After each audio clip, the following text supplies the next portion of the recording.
Bueno, chicas, el texto que vamos a estar hablando hoy tiene que ver con el texto del cuerpo en la escuela. Se encuentra en la carpeta del primer cuatrimestre de la materia de corporeo y motricidad.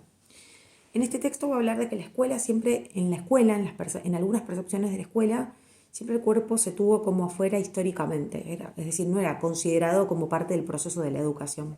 Entonces se pensaba como que el cuerpo era una máquina que teníamos que educar y se daba prioridad a los aspectos intelectuales, es decir, a absorber información y, digamos, adquirir conocimientos. Punto. El cuerpo estaba completamente fuera, claramente lo acaba de ser obvio con esto. ¿Sí? El discurso pedagógico que había más o menos entre el siglo XVII al siglo XIX era que los cuerpos infantiles tenían que ser regulados desde las instituciones educativas. Entonces, habían técnicas y procedimientos y posturas corporales diferentes que tenían que ser respetadas y tenían que ser enseñadas y tenían que ser seguidas. Entonces, que el cuerpo infantil tuviera que ser regulado habla de que tenía que ser controlado, que había una necesidad de controlarlo desde distintos universos morales, o sea, desde el recato de la modestia, el niño tenía que ser recatado, ser modesto, ocupar un espacio, no molestar, y desde los cuerpos que tenían que ser vigilados por el maestro, ¿sí? Cada cuerpo tenía que ocupar un lugar, en la sala se tiene que hacer silencio, ¿sí? Y el silencio tenía que ser controlado por el docente milimétricamente. Entonces,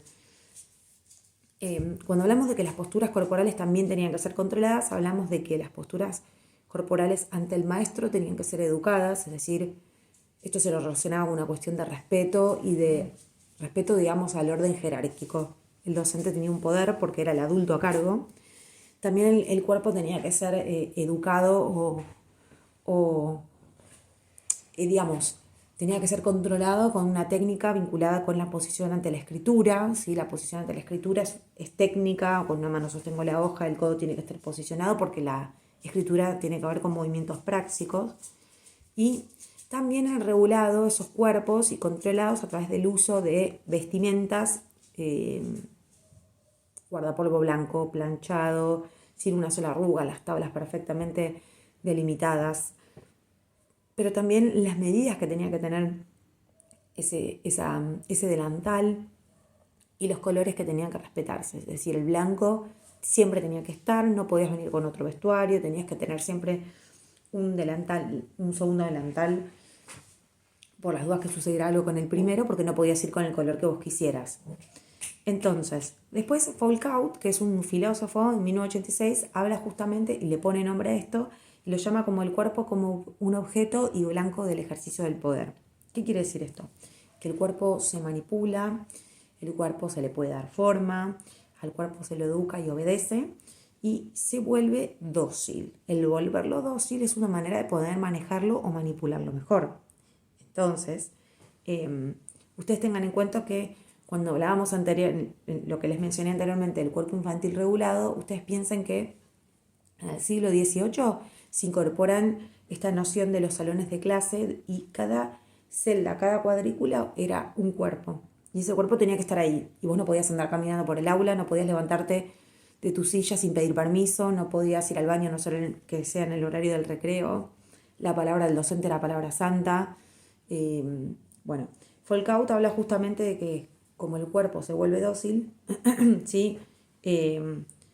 Digamos, la docilidad corporal tenía que ver con que ibas a poder utilizar ese cuerpo como a vos quizás te fuese más conveniente. Entonces es como que podían ser esos cuerpos de esos sujetos, podían ser sometidos, usados, podían ser transformados con la forma o moldeados a la forma que el sistema educativo o el docente querían o se necesitaba que fuese.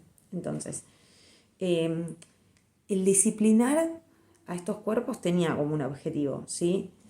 Y que tiene que ver con la mirada que había en Argentina y con la cultura corporal que había en Argentina, ¿sí? En ese momento lo que se buscaba era establecer ritmos con esos cuerpos dentro de las aulas, que los cuerpos en el futuro que eran educados en las escuelas después ocuparan trabajos determinados o trabajos manuales o trabajos de fábrica, etcétera, que con horarios súper definidos, que vos tenés que entrar a tal hora y a tal hora y tenés que cumplirla, o sea que ya desde la escuela te preparaban para la función que vos ibas a cumplir en el futuro determinada. No por algo en un momento habían escuelas para hombres y solo para mujeres, no por algo las escuelas técnicas eran más para hombres que para mujeres en su momento, hoy sabemos que eso cambió. ¿Sí?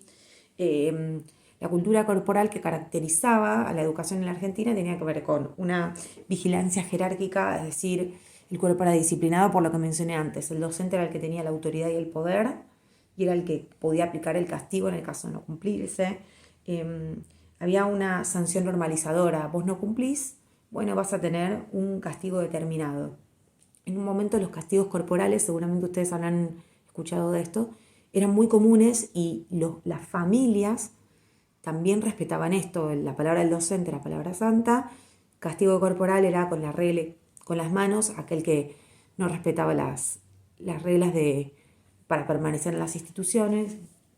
Pero también habían sanciones normalizadoras que son las famosas actas, o sea, el límite ante una actitud o un comportamiento que no fuese el adecuado que se esperaba según el tipo de educación que se estaba brindando, ¿sí?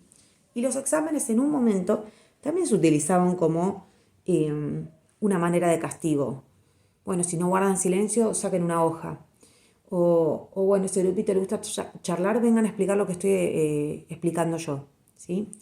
Y por otra parte, en el texto se van a encontrar también una diferenciación que tiene que ver con la educación y con el género, o sea que este texto está muy atravesado por lo que tiene que ver con la ESI, ¿sí? Porque después cuando lo lean ustedes van a ver que es mucho más largo, pero principalmente habla de que habían efectos, ¿sí? Materiales en las disciplinas escolares, es decir, las disciplinas escolares estaban dirigidas a la biología de los sujetos, o sea, se dividían en hombres y mujeres, como mencioné antes, escuelas para varones y escuelas para mujeres. No existía la posibilidad de que sea mixto, como hoy la ESI lo plantea, ¿sí? Y esto tenía que ver con que había después, en el futuro, cuando vos salías de la escuela, una división sexual del trabajo, ¿sí? Entonces, ¿qué es lo que sucedía? Ya desde la educación de la escuela, las chicas, ¿sí?, eran preparadas formativamente para ser esposas y madres. Ese iba a ser su destino. Entonces, se la preparaba en la escuela, ¿sí?, con labores que tuvieran que ver con las manos, se les enseñaba a tejer, se les enseñaba a coser y se les enseñaba materias contables que tenían que ver con el sostén de la economía doméstica. ¿Por qué? Porque estaba normalizado que la mujer fuera la que manejara, ¿sí?, las cuentas del hogar. O sea, el hombre traía el dinero a la casa y le brindaba a la mujer la posibilidad de llevar a cabo qué compras iban a hacer, cómo se iban a hacer, etc. Y para eso existían materias contables, ¿sí?, o de matemática, dirigidas a eso, principalmente. Y en el caso de los varones era distinto. ¿Por qué? Porque se esperaba que el varón fuera el sostén de familia, se esperaba que el varón fuera el único que saliera a trabajar. Entonces, ya desde el sistema educativo tenían materias vinculadas con nociones de agricultura y ganadería, por si vos ibas a trabajar en una zona agraria, tenías posibilidades laborales en este aspecto, y en el caso de los varones sus cuerpos eran entrenados con ejercicios militares. ¿Por qué? Porque ustedes piensen que esos cuerpos iban a ocupar trabajos probablemente fabriles o de, como dije antes, agricultura o ganadería. ¿Y esto qué implica? Que esos cuerpos iban a tener que resistir una X cantidad de horas en condiciones adversas, ¿sí? Entonces el cuerpo tenía que ser disciplinado y preparado para sostener ese trabajo futuro. Esto es a modo global una presentación de lo que se trata este texto. El texto es muy largo, la primera parte es una introducción desde una perspectiva histórico, filosófico-pedagógica sobre cómo fue evolucionando el cuerpo y sus consideraciones a lo largo del tiempo y de las distintas disciplinas que lo estudiaron, inclusive la antropológica. Pero bueno, cuando lleguen a la parte de cuerpos masculinos y femeninos, quiero que pongan como mucha atención en esto, porque la clase próxima, cuando iniciemos, ¿sí?, la idea va a ser plantearnos algunas situaciones que observamos sobre estas cuestiones y compararlo con aspectos actuales, ¿sí?, sobre el sistema educativo, las experiencias que ustedes transitaron, porque la realidad es que, si bien estamos atravesados por una perspectiva de la ESI, la ley de la educación y los diseños curriculares van cambiando y se van ayornando, todavía existen seguramente algunos docentes que tienen algunas costumbres de estas tradiciones pedagógicas de antaño y bueno, y ustedes van a ser la generación que traiga esta perspectiva de la ESI y esta multiplicidad de oportunidades y de posibilidades desde la infancia a las futuras generaciones inclusive. Así que bueno, las invito a continuar leyendo este texto y la próxima clase nos encontramos para poder darle un cierre y poder hablar de estas cuestiones exponenciales que son tan determinantes.